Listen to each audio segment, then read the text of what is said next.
نبی پاک صلی اللہ علیہ وسلم فرماتے ہیں کہ قرب قیامت تب تک نہیں آئے گا جب تک اونچی اونچی عمارتیں نہ بن جائیں، کعبے میں پہاڑیوں سے اونچی اونچی عمارتیں نہ بن جائیں، اور اتنی اونچی کہ ان کا سایہ کعبے پر پڑے۔ یہ فصاحت ہے، یہ بلاغت ہے، یہ اللہ کا عطا کردہ علم ہے، یہ اپنے اللہ کے حکم سے بولی گئی باتیں وہ آج اتنی صحیح ہیں۔ پہاڑ کی اونچائیاں اتنی اونچی نہیں ہیں جتنی اونچی وہاں بلڈنگز ہیں، اور ان بلڈنگز کا سایہ دن کے ایک بڑے حصے کعبے پر پڑتا ہے۔ اللہ کے رسول فرماتے ہیں صلی اللہ علیہ وسلم کہ قیامت تب تک نہیں آئے، قرب قیامت تب تک نہیں ہوگی جب تک احد میں چوہوں کے بل کی طرح کٹے نہ ہو جس میں سواریاں بہت تیزی سے دوڑا کریں۔ آج پورے احد پہاڑ کو کھود کے رکھ دیا گیا، اس میں اس طرح کے چوہوں کے بل کی طرح کی سرنگیں بنا دی گئی، حاجیوں کے لیے تھوڑا آسان ہو جائے یہ بات کے چلتے، لیکن پروفیسی وہی ہے۔ اور ابھی تو ایک نیا پروجیکٹ آیا ہے، احد کی پہاڑیوں کے علاوہ کی جو پہاڑی ہیں اسے کاٹ کر ہوٹلز میں کنورٹ کیا جا رہا ہے۔ یہ الفاظ ہیں حدیثوں کے کہ ایسی عمارتیں ہوں گی جو پہاڑ سے اونچی ہوں گی، جن کا سایہ کعبے پہ پڑتا ہوگا، پہاڑ میں چوہوں کے بل کی طرح ٹنلز ہوں گی جن میں سے سواریاں بہت تیزی کے ساتھ گزرا کریں۔ آج ہم اپنی آنکھوں سے دیکھ کر مسکراتے ہیں، اور ہمیں رونا چاہیے، ہمیں سوچنا چاہیے کہ دنیا کے سب سے بڑے ٹیچر کے ہم سٹوڈنٹ ہیں، لیکن ہم نے ان کو اس طرح سے پڑھنا چھوڑ دیا۔ کیا ہمیں ہمارے اسلام نے یہ نہیں کہا کہ دنیا میں بھی بہترین پڑھائی کرو، دین میں بھی بہترین پڑھائی کرو، دل کو بھی زندہ رکھو، دماغ کو بھی زندہ رکھو؟ لیکن نہ ہم دل کی پڑھائی کرتے ہیں، نہ ہم دنیا کی پڑھائی کرتے ہیں۔ نبی پاک صلی اللہ علیہ وسلم نے فرمایا شراک نالی۔ اب میں ایک مراٹھی مسلمان ہوں، مہاراشٹر سے میری تعلیم ہوئی ہے، جتنی عربی اور جتنی اردو میری امی نے مجھے سکھائی مجھے اتنی آتی ہے، اس لیے پروناؤنسیشن پہ آپ دھیان مت دیجئے، انشاءاللہ ایک دن عالموں کی صحبت میں میرا بھی پروناؤنسیشن اچھا ہو جائے۔ لیکن آپ جس بھی عالم سے پوچھیں گے شراک نالہ، یہ دو انگلیوں کو کہتے ہیں، ایک انگوٹھے اور انگلی کے بیچ کے درمیان کے حصے کو کسی عربک گرامر والے سے آپ پوچھنا۔ اب آپ حدیث کے الفاظ سنیے، نبی پاک صلی اللہ علیہ وسلم فرماتے ہیں کہ people would talk between شراک النالی، وہ ان دو انگلیوں کے درمیان بات کیا کریں گے۔ Can we see شراک النالی، یہ جو ورڈ ہے جو اس سائن کے بارے میں آیا، this is a universal sign of telephone in the entire world۔ ساری دنیا میں آج ایک دوسرے کو دور سے یہ دکھانے کا کہ مجھے فون کرنا، یہی سائن۔ اللہ کے رسول فرماتے ہیں کہ شراک النال، اس کے بیچ میں وہ بات کریں گے، تب تک قرب قیامت نہیں آئے گی۔ آج ہمارا جو فون ہے اور یہ جو دو انگلیاں ہیں، they are the universal signs of the telephone۔ نبی پاک فرماتے ہیں، مسند امام احمد کی یہ حدیث ہے، a man will leave his home، وہ اپنے گھر سے باہر نکلے گا، and his thigh or hip will tell him، اللہ اکبر اللہ اکبر لا الہ الا اللہ، his thigh، اس کی جانگ کا حصہ، گھٹنے اور کمر کے بیچ میں his thigh اور his hip، یا اس کے hip کا حصہ will tell him what is happening back at his home۔ آپ اپنے موبائل کو کبھی دیکھیے گا جب آپ مارکیٹ میں نکلتے ہیں، آپ اسے کہاں رکھتے ہیں؟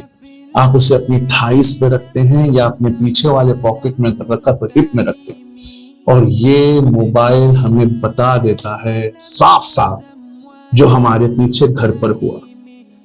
When a man will go away from the home, a device that he will keep on the thighs or the hip will tell him what has happened behind him، اس کے پیچھے گھر پر کیا ہوا۔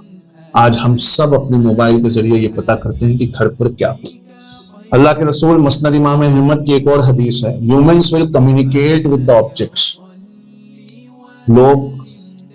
لوگ ڈیوائسز سے اور آبجیکٹ سے بات کریں گے۔ ایک حدیث اور سناتا ہوں بہت اچھی، قیامت تب تک نہیں آ سکتی جب تک تم گھوڑے کی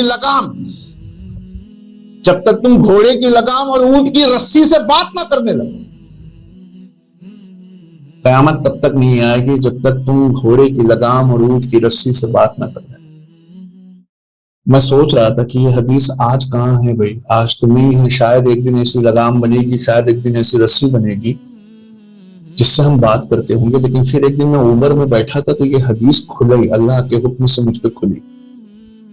گوگل اس سے بات کر رہا تھا کہ in 300 meters turn left, in 400 meters apply the brake, you have arrived at your destination, take left from the next square. جیسے وہ بات کرتا ویسے ڈرائیور گھوڑے کی لگام یعنی ایکسیلریٹر کو دباتا یا بریک اونٹ کی رسی پہ پیر رکھتا. اونٹ کی رسی وہ بریک اور گھوڑے کی لگام وہ ایکسیلریٹر. وہ وقت آ گیا ہے یا نبی پاک جب ہم ان دونوں سے بات کریں. اے اللہ، دنیا میں تیرے دین سے بڑا کوئی دین نہیں اور تیری بتائی باتوں سے بڑا کوئی کچھ بھی حق نہیں. آج ہم سب گوگل میپس کے غلام ہو گئے ہیں. آج ہم سب جو ہیں وہ بات کر رہے ہیں، لیکن ٹیسلا نے ایک ٹیکنالوجی اپڈیٹ دے دوں تاکہ آپ پڑھا سکے اپنے بچوں کو. ٹیسلا نے اسے دوسرے لیول پہ لے کے چلے گئے اور وہاں پر صرف گاڑی میں ڈیسٹینیشن ڈال کے سو جانا ہے، گاڑی اپنے آپ چل رہی ہے. اور یہ کاریں وہی بک رہی ہیں، ایسا نہیں ہے 4 سال بعد آئیں گی 5 سال بعد. آپ ابھی جا کر گوگل کر کے ان کاروں کو خرید سکتے ہیں. سیلف ڈرائیونگ کارز ہیں. آپ آرام سے سو جاؤ. آپ کی نیند کتنی گہری ہوئی، آپ کو بھوک لگی ہے کہ نہیں لگی ہے، ہر چیز ڈیوائس آپ سے بات کرے گا. وہ وقت آ گیا جب مسند امام احمد کی یہ حدیث صحیح ہو گئی کہ time will come when the people will talk with devices. نبی پاک نے فرمایا کہ قرب قیامت تب تک نہیں آئے گی جب تک عرب کے صحرا میں تم باغ اور باغیچے نہ دیکھے. عرب کے صحرا کے بیچ میں جب تک تم ہریالی نہ دیکھے. نبی پاک نے ایک اور حدیث میں فرمایا کہ جب تک تم قرب قیامت تب تک نہیں آئے گا جب تک تم صحرا کے بیچ میں برف کے بڑے بڑے پہاڑ نہ دیکھ لو. یہ سکینگ ہے جو دبئی میں کی جاتی ہے. یہ ایک پہاڑ ہے جسے کور کر کے رکھا گیا ہے. لوگ پیسہ دیتے ہیں 200 ریال اور اس پہاڑ میں جو انڈر گراؤنڈ ہے لوگ برف کا پہاڑ ہے جس میں ٹیمپریچر کو مینٹین کیا جاتا ہے اور لوگ وہاں پر سکینگ کرتے ہیں.